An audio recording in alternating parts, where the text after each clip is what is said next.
A very beautiful morning and welcome to the show that keeps you abreast with the latest happenings across our beautiful continent. This is your favorite current affairs breakfast show, Africa Good Morning. My name is Aina Raizakoya alongside Diana Master, and it is a Friday. We couldn't be more excited. Definitely, and you know, it's a good day. Yeah. I would say it's definitely a good day.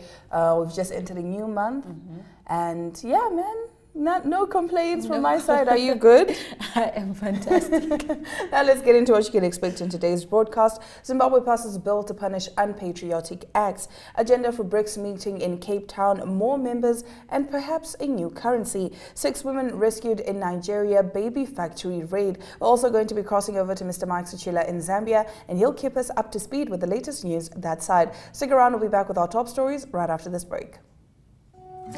Take a load off and tune into another episode of Brave Namibia as we take a look at both ordinary and extraordinary Namibians. Brave Namibia is broadcasted on NTV Saturdays at 6:30 p.m. and oneup2.com, as well as broadcasted on the following Facebook platforms on Wednesday at 5:30 p.m. Republican, Allgemeine Zeitung, Namibian Sun, and all Namibia Media Holdings pages. For more information, contact the Brave team at brave@synergy.com.na. Brave Namibia, for the ordinary and extraordinary Namibians.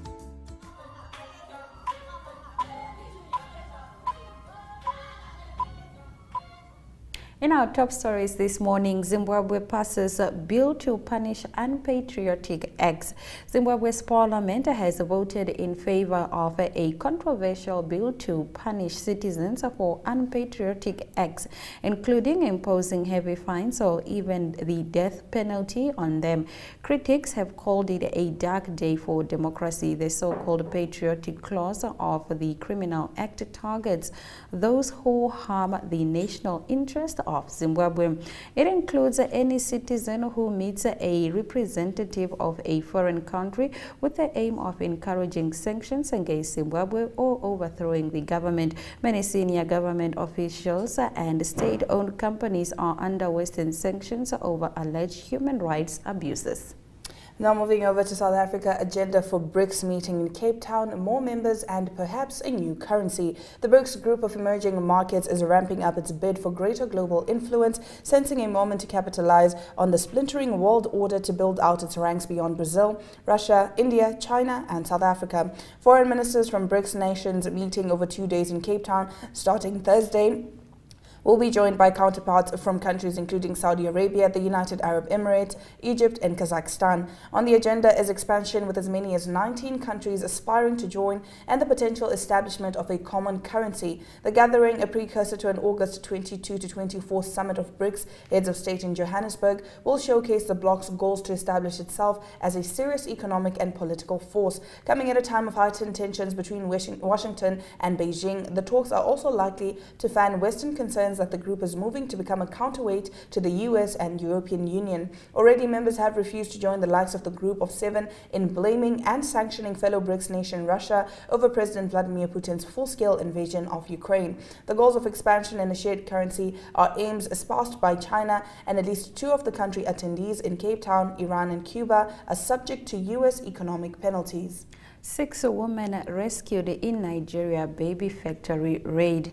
The Nigerian police have successfully rescued 6 pregnant women after raiding a suspected baby factory in Rivers State, according to local media reports. The authority apprehended a 39-year-old woman who is believed to be the owner of the alleged child trafficking facility.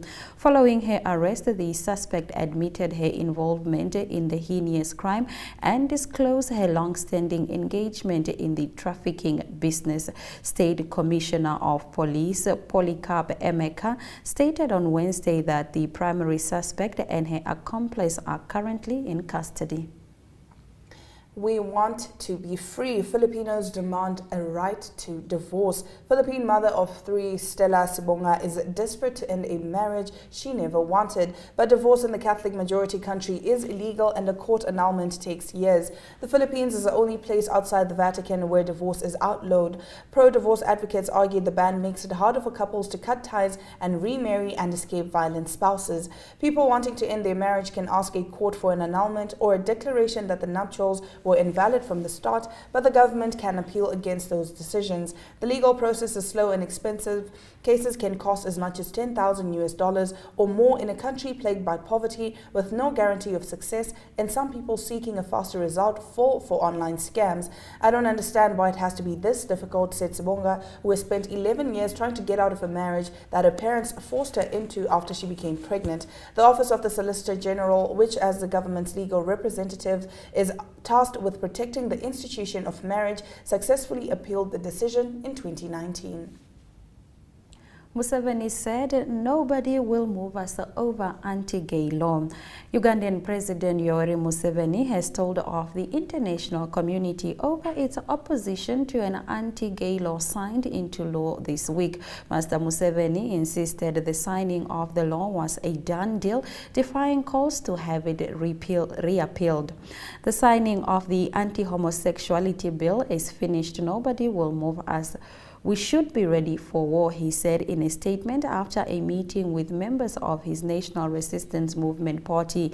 The RNM has never had two languages. What we tell you in the day is what we shall say to you at night, he added. It comes amid condemnation from the Western nations' human rights group. U.S. President Joe Biden criticized the law as a tragic violation of universal human rights and called for it to be reappealed, adding that the U.S. was considering sanctions. Now, mining operations in the Lower Zambezi National Park have been halted by authorities. We'll be back with this story after the break as we cross over to Zambia and speak to Mr. Mike Sichula as he gives us the latest details on this development. Newsprint Namibia is a web offset printing operation that specializes in the printing of newspapers and commercial inserts. We are the leaders in our industry with the highest quality print work and the shortest turnaround time from computer to print and delivery anywhere in the country daily. Newsprint was established mainly as a newspaper print company, but had to diversify its business to do commercial printing as required in the market. We print commercial inserts previously printed in South Africa in the shortest possible time. We, as an organization, also started printing workbooks for our education system and will also print textbooks for the Namibian market. For more information, please contact print@newsprint.com.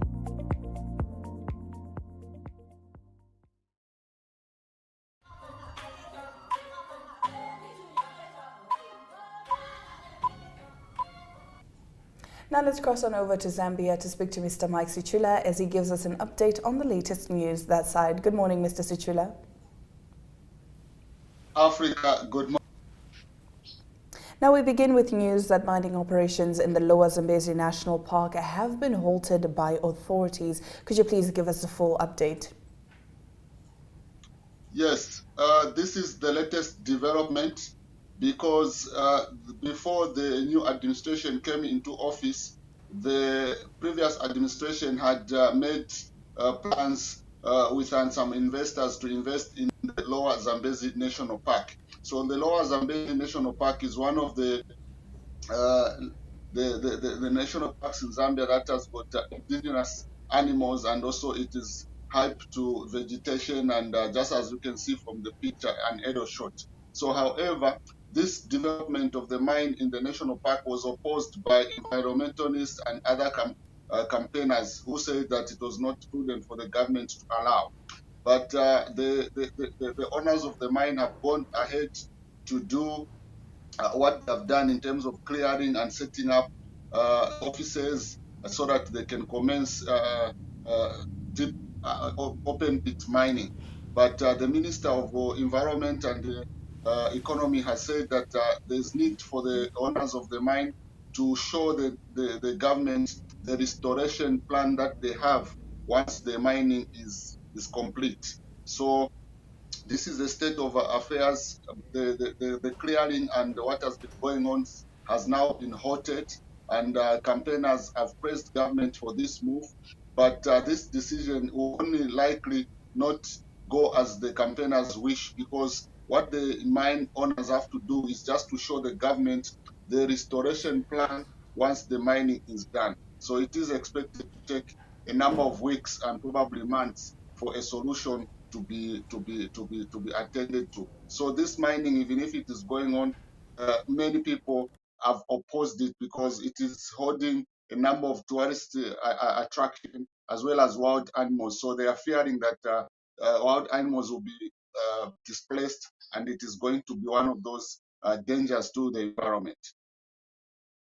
Moving on, please give us an update on the arrest of Mr. Edgar Lungu. The political advisor to former President Edgar Lungu, Dr. Chris Zimba, was arrested this week. So the background of the issue is that between 2019 and 2021, and 2020, Zambia experienced what is being called terrorism in terms of people were being gassed by unknown chemicals. So Mr. Zimba is on the left there with President Lungu at State House somewhere in 2019. So he's been arrested together with two other people who are suspected to have been behind the gassing of people. So close to 50 people died from these gas attacks, and a number of schools were closed because of these same gas attacks. So in somewhere in 2020 February, some people were arrested with some unknown chemicals, but because the previous administration was in power, those people were pardoned through a Nore Prosequi. So now he's been arrested, and this case is non-bailable. So he has to prove before the courts whether he was involved or he was a mastermind or he got some directives from higher authorities for him to push this agenda in terms of threatening people and instilling fear in people. So the gassing was something that was it will happen in the night, where people, unknown people, just petrol bomb a house with these chemicals, and sometimes it will happen during the day. Pupils could be gassed in a classroom, and some could faint and the like. So it was something that was traumatizing to the nation during that period. It's quite something. Now, in business news, Mr. Sishila, we understand that the petrol price has gone down. Could you explain to us what this means for Zambians? This means that Zambians are going to save close to 400 million kwacha for the month of June in terms of fuel savings, because the price of petrol and diesel has gone down by at least 3 kwacha and 1 kwacha. So the price of petrol now is costing slightly $1 per liter, which is something that has been welcomed by a number of consumers and also manufacturing, so those who are involved in diesel, using diesel to power their generators in terms of manufacturing and other uses, and also the transport sector. But the issue now people are saying is that if the current administration found the price of fuel below $0.50, but now it is costing slightly over $1, then there isn't that much change that people should be excited about. These are the politicians who are saying so. But in terms of consumers and motorists, they are excited because in the last 5 months, the price of petrol and diesel has been going up and going up. And when government was pushing, government did tell the nation that the price of fuel should first go up before it can come down. So it's like now the price of fuel is coming down, but still more, the opposition, they are saying this is not good enough, because when they left power, it was below half a dollar, but now it is slightly over $1 per liter. All right, Pastor Sichula, in your final story, we understand that Patson Daka has been advised to remain with the club despite the team being relegated from the English Premier League. Tell us about this. Yes, Patson Daka was the first Zambian striker to score in the Premier League. So between 2021 and 2023, Patson Daka featured for Leicester City 53 times, in which he scored 9 goals and also provided 7 assists. Now that Leicester has been relegated to the lower division, one of the soccer administrators, who is Kafue Celtic proprietor Lee Kawana, has advised Patson Daka to make a decision that will see him continue playing in the English Premier League. So information that we have gotten so far indicates that there are about 5 Premier League sides, including Manchester United, West Ham, Burnley, who are interested for him to sign for those clubs. But according to Mr. Kawana, who is also his former coach at Kafue Celtic, is saying Patson Daka needs to remain with Leicester City. So we are yet to see what will happen later on, because Patson Daka is one of the players that is managed by former international Sedif Keita, who played for West Ham and other European sides. So it is something that we are yet to see what will happen in the transfer season when it opens. Well, we'll definitely be waiting, and we are excited to see what decision he makes. Thank you so much, Mr. Sichula, for bringing us the latest news on the ground from Zambia. Thank you so much, Africa. Good morning. Do have a blessed weekend. We sure do hope to have a blessed weekend, but now let's take a look at the weather predictions before we return with our economic news.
In economic news this morning, Zimbabwe presses miners to produce battery-grade lithium locally. Zimbabwe wants lithium miners operating in the country to work towards producing battery-grade lithium locally and could impose a tax on exports of lithium concentrate in future, Mines Minister Wilson Chitando said on Wednesday. The Southern African country holds significant reserves of lithium, a battery mineral which is vital to the global drive towards cleaner energy technologies, which Zimbabwe hopes will help revive its ailing economy. Last year, Zimbabwe banned the export of unprocessed lithium ore to stop rampant digging and smuggling of mineral by artisanal miners, ordering that only lithium concentrates could be exported. Now, South African factory activity contracts for 4th straight month. South African manufacturing activity contracted for the 4th consecutive month in May with a particularly steep decline in expected business conditions, a survey showed on Thursday. The seasonally adjusted ABSA Purchasing Managers Index edged down to 49.2 in May from 49.8 in April, moving further below the 50-point mark that separates expansion from contraction. The index measuring expected business conditions in 6 months' time fell to its lowest since early 2020, with sentiment affected by concerns that power cuts will get worse in the upcoming winter months.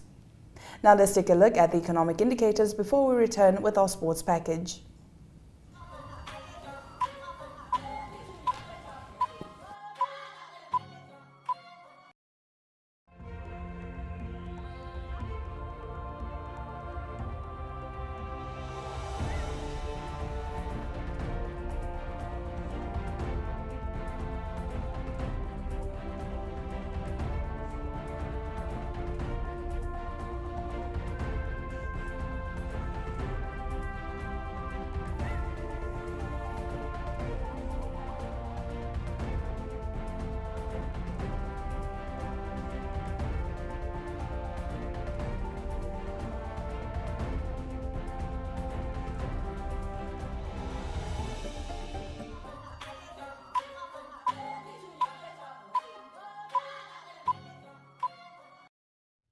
Good day everyone, time for international sports news, starting off with tennis news. The French Open continuing in Paris. It's the second big major of the year being played on clay, and a very exciting tennis happening in the French capital. News from the men's draw is that number 3 seed Novak Djokovic, he is safely through to the third round. He won in 3 sets, and also the same for Andrei Rublev, the number 7 seed, and number 14 seed Cameron Norrie of Great Britain, also through to the second or to the third round. Carlos Alcaraz, the number 1 seed of Spain, he played against Taro Daniel of Japan, and he beat him by 6-1, 3-6, 6-1 and 6-2 to also advance to the third round. And then number 5 seed Stefanos Tsitsipas also safely through. That was after the 2nd seed Daniel Medvedev lost in the first round earlier in the week. In the women's side of the draw, it is one of the favourites of the French supporters there. It is the French woman Caroline Garcia. She's out of the tournament. She lost. She's number 5 seed, and she lost to Anna Blinkova of Russia. It was 3 tough sets. The score there was 4-6, 6-3 and 7-5 in favour of the Russian. Jessica Pegula of the USA also through to the third round. She had a walkover with her opponent withdrawing during the game. And then it is Sloane Stephens of the USA still having a good tournament. She beat Varvara Garsheva, and the score there was 6-2 and 6-1. And Iga Swiatek also through to the next round, the number 1 seed. Moving on to soccer news, and a big final that was played in Europe. It's the Europa League final, and it was Seville that beat the team of Roma, and that was on penalties after the game ended 1 game, 1 goal all. And it was lots of drama. It was Seville that won their 7th title, but it was an ill-tempered game, and there was in all 13 yellow cards in the game. Also, another yellow card was given to Jose Mourinho. He's the coach of Roma. He was not happy with the coaches, and in the end also very unsportsmanlike. He did throw his silver medal into the crowd, the silver medal he received for finishing 2nd in the tournament. It is uncertain what the future is for Jose Mourinho. He still has a contract with Roma till 2024. He's won 5 Europa League titles before, so he's very successful in that competition as well. But there's speculation that he might be joining Paris Saint-Germain, PSG in Paris. So that is all speculation. He will probably need to finish his contract with Roma still next year. And concluding international sports news today is golf news, and that is still the debate is going on about who should be selected for the Ryder Cup that happens later this year in September in Rome. The Ryder Cup is a men's team competition where Europe play against America, and America defending champions winning 2 years ago. The debate is built around the Live Golf Breakaway League, where players from Europe and America play in that league, and currently all those players are banned from the PGA and the European Tour. However, they're allowed to play in the majors, and it was Rory McIlroy, the world number 3, that said that he believes Brooks Koepka of the USA should be able to play in the Ryder Cup on merit because he won the PGA. He also said that he didn't feel the same way about the European players currently playing in the Live Golf Initiative, and that is because there's still a legal battle going on with 12 players that took the European Tour to court. One of the players currently playing on the Live Golf Tour Initiative is Hendrik Stenson. He was selected as team captain for Europe for this year's Ryder Cup, but he later stepped down when he received a lucrative offer to go and play on the Live Golf Breakaway League. The Ryder Cup will start on the 29th of September. That will be played in Rome. That's international sports news for today. Hope you have a great sport day, and we talk again tomorrow. Goodbye.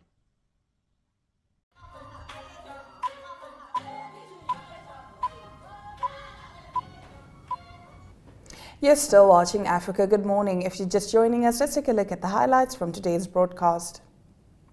Zimbabwe passes bill to punish unpatriotic acts. Agenda for BRICS meeting in Cape Town, more members and perhaps a new currency. Zimbabwe presses miners to produce battery-grade lithium locally. And with that, we've come to the end of today's broadcast. We will be back on Monday, same time, same place. Please be reminded that our show broadcasts on DSTV channel 285 as well as GoTV channel 25. We also welcome your remarks regarding our show. You can post them on our Twitter and Facebook pages. On that note, it's all our love, all our light. Happy Friday.